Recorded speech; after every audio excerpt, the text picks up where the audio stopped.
Bueno, buenos días a todos. Estaba ahora pensando que esta situación le hubiera gustado mucho a Alfred Hitchcock, que era muy buen contador de historias, porque sabéis que un elemento clave para Hitchcock era el suspense. Y la sala ahora mismo está llena de suspense, muy basado en una idea clave, que es ¿me va a funcionar el mando o no me va a funcionar el mando? Yo creo que sí. Mirad, como hoy estamos celebrando las historias, quería empezar presentándoos a un par de personajes. El primero de ellos, lo veis ahí arriba, es un personaje mitológico, se llama Anteo, y Anteo era un gigante, hijo de Poseidón e hijo de Gea, que tenía una característica muy peculiar, y era que era un camorrista. Con cada uno con el que se encontraba en un camino, se peleaba. Pero tenía un truco oculto, que era que cada vez que se quedaba sin fuerzas, se agachaba, tocaba el suelo y como resultaba que su madre era Gea, volvía a restaurar toda su energía. Todo esto hasta que se encontró con otro más listo que él por el camino. Es una cosa que hoy que hablamos de empresa también pasa en las empresas. Todo te va bien hasta que te encuentras con otro más listo que tú en el camino. Y ese más listo se llamaba Heracles. Y Heracles, después de estar luchando un rato con Anteo, se dio cuenta de que pasaba algo raro porque aquel señor constantemente se levantaba. Así que decidió elevarlo por los aires, que es lo que veis ahí, y asfixiarlo y consiguió vencerlo. Storytelling, que es la palabra que veis ahí encima. El arte, o ya que estamos hoy hablando mucho de comunicación y de marketing, la técnica de comunicación que utiliza historias para transmitir ideas. Historias que capturan nuestra atención, que nos emocionan, que incluso pueden llevarnos a la acción y nos llevan constantemente. Os voy a presentar al segundo personaje. El segundo personaje, que lo veis ahí sentado en su laboratorio, se llama Nikola Tesla. Un incomprendido de la historia, recuperado en los últimos años, físico, ingeniero, inventor de origen serbio. Hace un año y algo pudisteis ver una exposición aquí en la Fundación Telefónica sobre su carrera. Y Tesla, en una de sus múltiples defensas sobre una energía libre y global, le decía a unos académicos: no os equivoquéis, dentro de unos años todas las máquinas que usáis beberán de una energía universal que estará presente en todas las cosas. Y decía Tesla: esto no me lo invento yo, esto ya estaba en el famoso mito de Anteo que recuperaba su energía de la Tierra. No le fue muy bien, a pesar de que nos ha legado muchas invenciones por múltiples intereses, él nunca pudo ver esa energía universal activada, pero sí que es verdad que ha quedado como una figura clave. En este caso estamos hablando de story doing, siguiendo la analogía del storytelling, el arte de crear, no de contar, de crear historias que aporten un valor real y que tengan un impacto en la sociedad. ¿Y por qué os cuento esto y aquí? Porque hoy en día nos encontramos principalmente con empresas de storytelling y con empresas de story doing. Las primeras son aquellas que proyectan sobre todo su narrativa en contarnos historias que pueden ser muy inspiradoras, pero que nos están contando. Mientras que las empresas de story doing son aquellas que dan un pequeño paso o un gran paso más allá y no solo nos cuentan historias, sino que crean historias que tienen un impacto real en nosotros, en las personas, en la sociedad. El año pasado, os han presentado antes los resultados del estudio que se ha hecho este año. El año pasado, desde Llorente y Cuenca, nos planteamos un poco hablar con hasta 30 responsables de comunicación y marketing en 8 mercados en los que operamos, en los que opera el área que yo lidero, el área de Consumer Engagement, y para ver qué pasaba con las historias, cómo se vivían desde dentro de la empresa. Y entre muchas cosas que nos dijeron, uno de los titulares más claros era este: más del 90% de los responsables de comunicación y marketing con los que hablamos nos decían que sí, que iban a utilizar storytelling como técnica de comunicación en proyectos emblemáticos este año en el que estamos, en el 2018. ¿Y por qué esta emergencia, por qué este hype, como dicen los americanos, del storytelling? Bueno, solo tenéis que coger vuestros móviles, muchos ya los tenéis en la mano, con lo cual es fácil, y mirad cuántos tweets, cuántas informaciones, cuántas historias, cuántos posts, cuántos WhatsApps habéis recibido desde que os habéis levantado esta mañana. Eso, a mí me gusta mucho el término porque es muy expresivo, es infoxicación. recibimos tal cantidad de información que no podemos procesar que vivimos una verdadera batalla por la atención. Nos hemos vuelto de alguna manera banqueros de la atención y a veces nos resulta incluso más fácil pagar €1 por un producto que entregarle 5 minutos de nuestro tiempo a una marca para que lo consumamos consumiendo una historia que ellos nos quieran contar. En ese sentido, el trabajo con el storytelling nos debería ayudar a captar la atención de la gente, a transmitir ideas y a profundizar en la relación con ellos. Pero ¿qué tiene que tener una buena historia de marca para que funcione? Según nuestra perspectiva, al menos estos 6 elementos. Y os los cuento un poco. El primero, el contexto, porque las historias no son inocentes. Una misma historia en diferentes momentos, en diferentes contextos de la empresa, puede ser una oportunidad o puede ser un riesgo. El segundo elemento, el público, así algo muy lorquiano, muy general, muy grande. Nos dirigimos a alguien, por lo tanto tenemos que comprender qué es lo que le interesa y con quién estamos hablando cuando contamos una historia. En tercer lugar, el conflicto. Las historias no son sucesiones de hechos, eso es otra cosa. Las historias tienen causalidad. Una cosa lleva a otra cosa, que lleva a otra cosa, hasta que finalmente ocurre algo. Y el conflicto, volviendo otra vez a Hitchcock que mencionaba al principio, ese MacGuffin que utilizaba Hitchcock para hacer arrancar sus historias, es el motor de la historia, es lo que rompe la cotidianidad y nos engancha. Protagonista, así empezaba yo hoy. ¿Con quién nos identificamos? Nos identificamos con personas y principalmente nos identificamos con personas que estén en busca de algo. Y esto pasa muchas veces cuando nos sentamos con un CEO de una gran compañía y hacemos estos vídeos estupendos corporativos de busto parlante en los que hablan y de pronto no entiendes en qué búsqueda, en qué viaje está esa persona porque todo lo tiene ya cumplido. Ese tipo de protagonistas no nos inspiran, no nos enganchan. Decía Tolstoy que solo hay 2 tipos de historias, que son las de un extranjero que llega a una ciudad, transformación social, o la de una persona que emprende un viaje, transformación personal. Y las mejores historias, de hecho, tienen un poco de esas 2 que comentaba Tolstoy. Idea. El vehículo de la idea es la historia. La historia es eso, un vehículo para transportar una idea que tiene que ser universal y que tiene que conectar con los valores que nosotros también tenemos como personas. Y luego estructura. No hemos evolucionado mucho. Por mucho que os digamos y desde las agencias os digamos que hay 1000 maneras de contar una historia, son todo rupturas o concatenaciones de una estructura que en el siglo XIX ya definió el dramaturgo alemán Freytag, con la pirámide de Freytag, que decía que casi cualquier historia es una acción que avanza con un conflicto que rompe la cotidianidad, una acción ascendente, un clímax, una acción descendente y una resolución. A partir de ahí, lo que nos dedicamos es a jugar. Bueno, pues si controlamos estos 6 elementos y los mezclamos medianamente bien, ¿qué nos saldrán? Nos saldrán tortillas de asombro.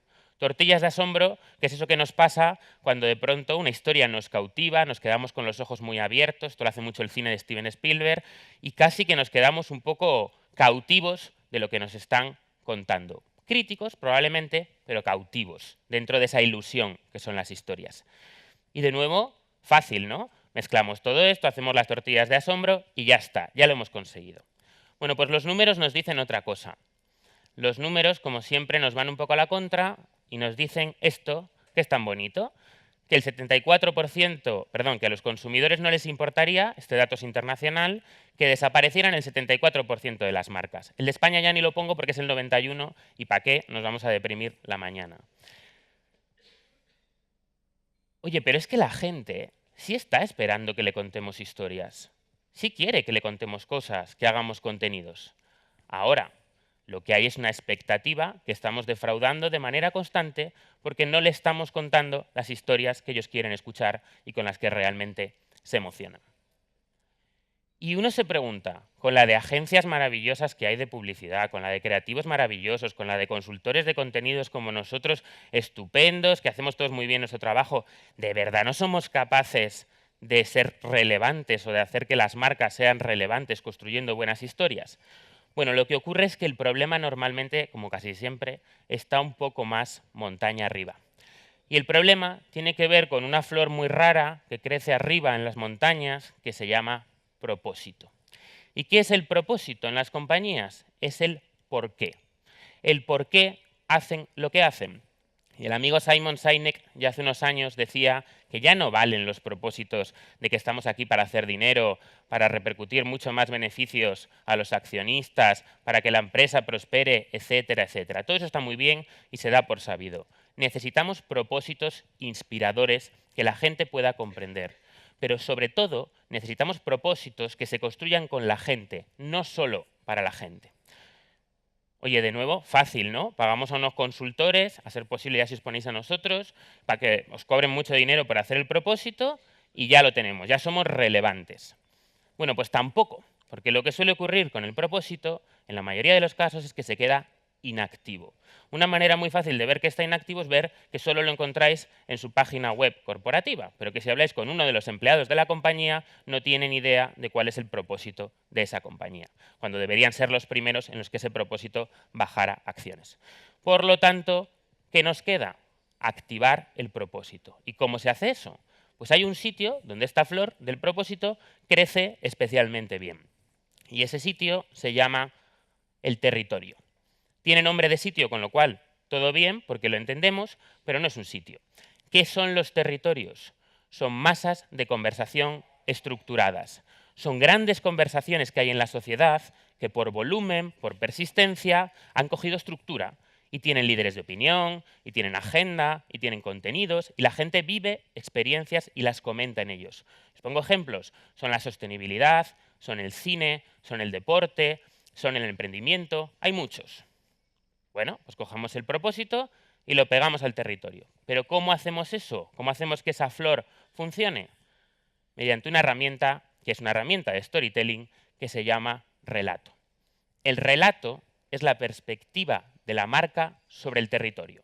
El territorio no se lo inventan las marcas, los territorios ya están. Siento deciros que no, que Nike no se inventó el running, que la gente ya estaba hablando de running. Otra cosa es que hay marcas que son muy rápidas a la hora de encontrar territorios incipientes. La proyección del propósito de la marca en el territorio es lo que construye el relato, porque la gente compra productos, compra servicios, pero sobre todo compra significados. La gente está deseosa, ya que hay mucha gente del mundo de la cultura, que la cultura vende significado, necesita significado para sus conversaciones, para las conversaciones que tiene con sus amigos y para su día a día.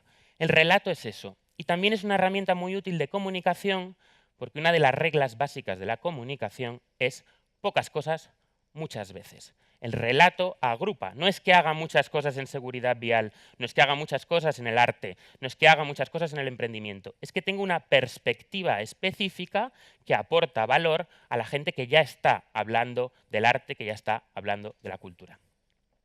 ¿Y todo esto para qué?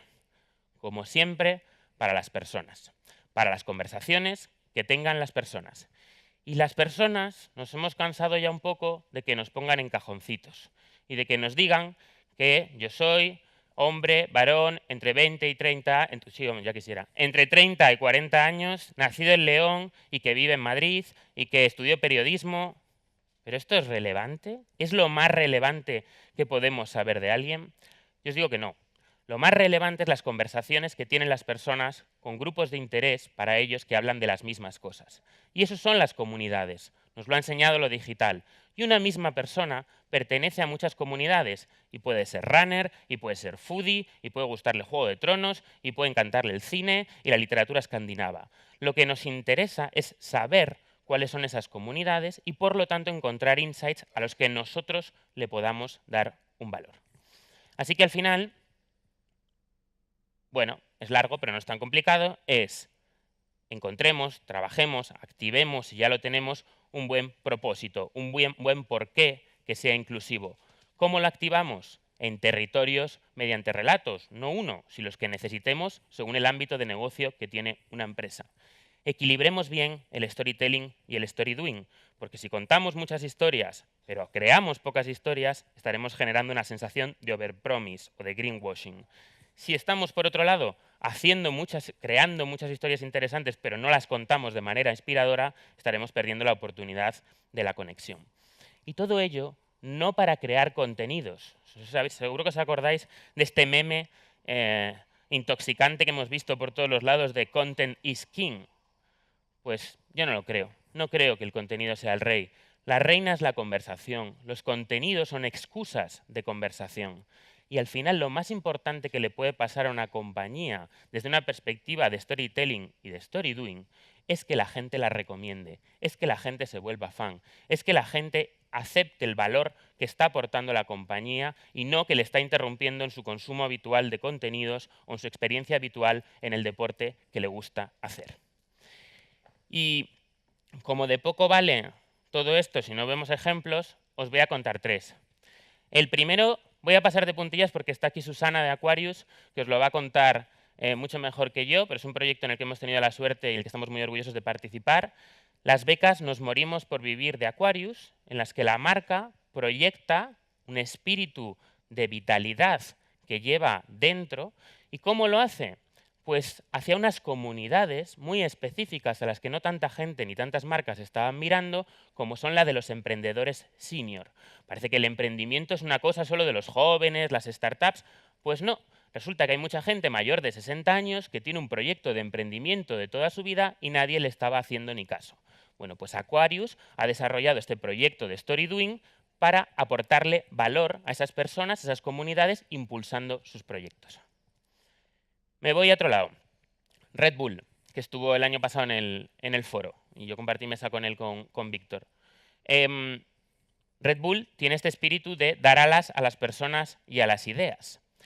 ¿Y cómo lo hace, entre otras muchas cosas? Mediante un proyecto fascinante que se llama la Red Bull Music Academy, en el que se centra en las comunidades de jóvenes creadores de la música electrónica, perspectiva, que le pone Red Bull al territorio, y lo hace con una academia que se va viajando por diferentes partes del mundo, en el que esos chavales pueden trabajar con grandes figuras de la música para crear nuevos contenidos.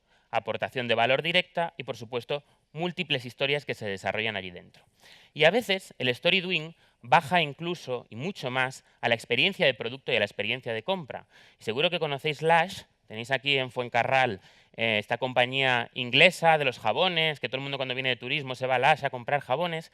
Bueno, pues Lush es mucho más y en los últimos años ha conseguido un batallón de fans a base de integridad, a base de proyectar y demostrar lo que estaba prometiendo, que es cómo bajan sus valores más intrínsecos al producto puro, a todo lo que tiene que ver con el cero testing animal, todo lo que tiene que ver con la diversidad. Os animo a que vayáis a una tienda y lo veréis ya según entráis y veis a los dependientes, diversidad pura, todo tipo de personas, de todo tipo de razas en cada una de las tiendas de Lush. Y con todo lo que tiene que ver también, por supuesto, con las compras éticas. ¿Sonará este señor? Os recuerdo que hemos empezado hablando de Nikola Tesla, hemos hablado de la influencia que había tenido un mito en él. Bueno, pues en este señor, que es Elon Musk, también ha tenido mucha influencia el legado de Nikola Tesla. Lo dice él mismo y lo lleva en el nombre de su compañía. Tesla es una compañía de story doing, principalmente.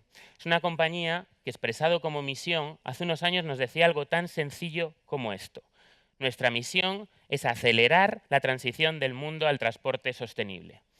Hace no mucho hicieron un cambio de una sola palabra de esta misión y sin embargo veréis hasta qué punto puede llegar a cambiar.